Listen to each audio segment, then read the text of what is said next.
ومن الحكم في هذه النازلة ظهور الدلائل للمرتابين أن رب العالمين هو المتفرد بتصريف الكون وتدبيره وحده لا شريك له، من الذرة وما هو أصغر منها وما هو أكبر. قال تعالى: فعال لما يريد. فهذا الفيروس لو كان ينتقل من شخص إلى شخص طليقا من مشيئة الله وقدرته وتدبيره لأصاب الناس جميعا أو أصاب الأكثر، ولكنه محكوم ومقهور ومأمور بمشيئة الله تعالى، يصيب به من يشاء ويصرفه عمن يشاء عدلا من الله وفضلا.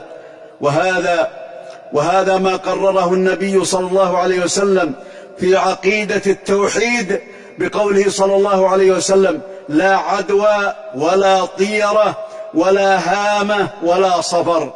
رواه البخاري ومسلم من حديث أبي هريرة. قال المحققون في نفي العدوى هنا: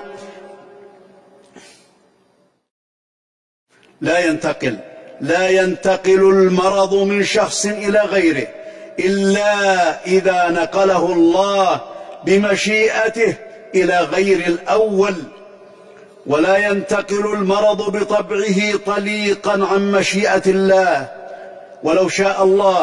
ولو شاء الله تعالى عدم انتقال المرض لم ينتقل، ولو وقعت المخالطة مع المريض.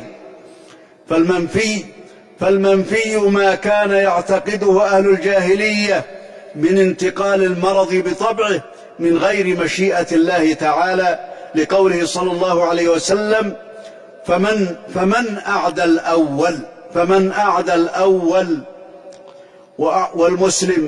والمسلم مأمور بالأخذ بالأسباب الشرعية والتجارب المباحة بعد التوكل على الله. قال صلى الله عليه وسلم: فر من المجذوم فرارك من الأسد. رواه البخاري من حديث أبي هريرة.